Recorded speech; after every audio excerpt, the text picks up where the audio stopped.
kako je postao naš sugrađanin. Provodi lijepo i veselo djetinjstvo odrastajući s roditeljima i bratom, omiljen u školi, društvu i u sportu kao istaknuti rukometaš. Sa samo 19 godina uzima pušku, odlazi u rat i za divljanja agresora jedva izvlači živu glavu.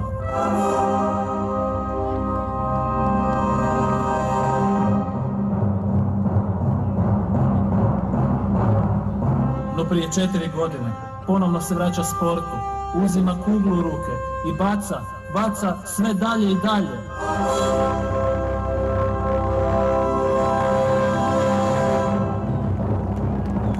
Rujna 5 puta ruši svjetski rekord. Postaje prvi zlatni paraolimpijac, ponos našega grada i Hrvatske. Dame i gospodo, Darko Kralj!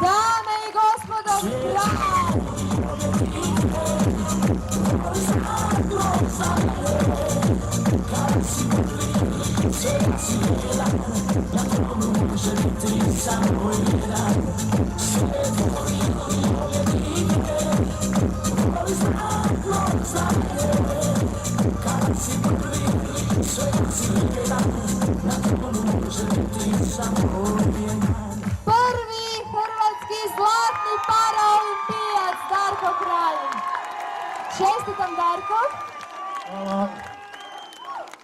Vidiš kako je to lijepo. Prije si izjavljivao da bi ti velika želja bila da staneš na postolje i oslušaš hrvatsku himnu. To je san koji se ostvario. Kako si se osjećao? Prekrasno, osjećao sam se prekrasno. Kao što sam i rekao, poklanjam ovu medalju hrvatskom narodu, u mome malom mjestu u Grubišnom polju. Sve vas volim, sve vas pozdravljam. Imamo pekinško zlato i pekinški žal. Posvećen svima vama. Moramo reći, tvoja obitelj sigurno je bila velika podrška. Di su nam dečki? Dečki, moji sinovi, evo ih tu dolje. Dajte nam dođite, dečki, malo gore da vas vidimo, sva trojica. Odite i mamu dovedite.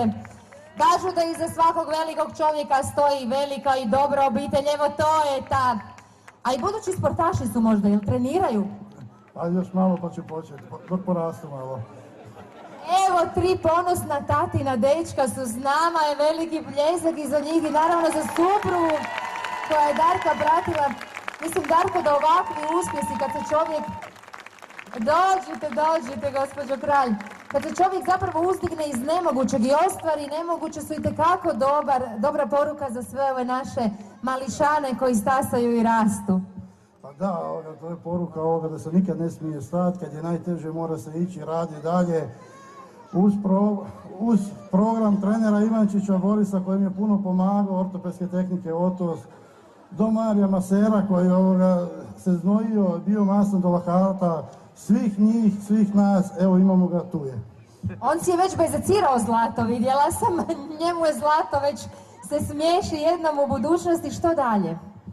Pa sad imamo mali odmor, posvetiti se svojoj djeci, svojoj obitelji i već u 11. mjesecu krećemo kao da se ništa nije desilo, po trenerom programu. Sve iz početka, možda poruka svim sugrađanima, a i svim mladima koji će gledati ovo večeras. Pa, rad, volja, disciplina i treniranje i to je to. I ne odustajte.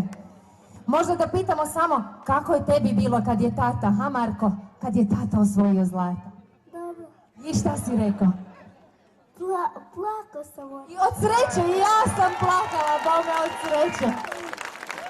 Jesi vikao, bravo tata? Da. Sad si sretan. Čestitam i vama što imate tako krasnog tatu.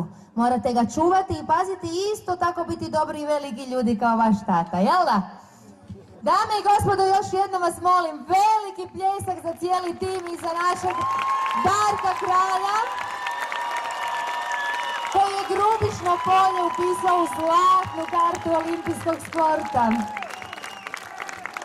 Još ćemo jednom pozvati gradonačelnika, gospodina Mađeruha, da otvori šampanjac. To treba proslaviti.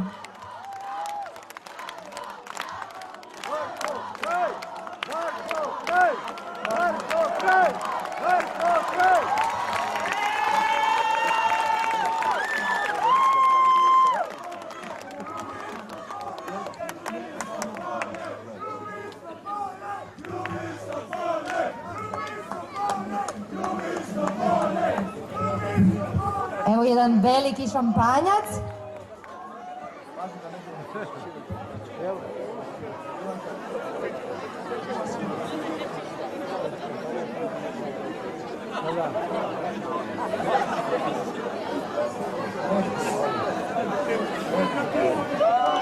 Darko, ostavio si!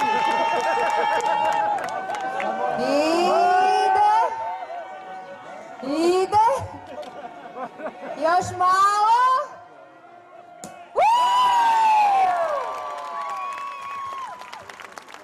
Štovane dame i gospodo, hvala vam što ste večeras s nama, što ste evo nazočili dočeku ovih krasnih ljudi koji nam govore da treba ustrajati i nikad ne odustajati od svojih snova. Još jednom veliki pljesak za njih, molim vas. A mi ćemo ovu večer nastaviti kako slavlju i dolikujem.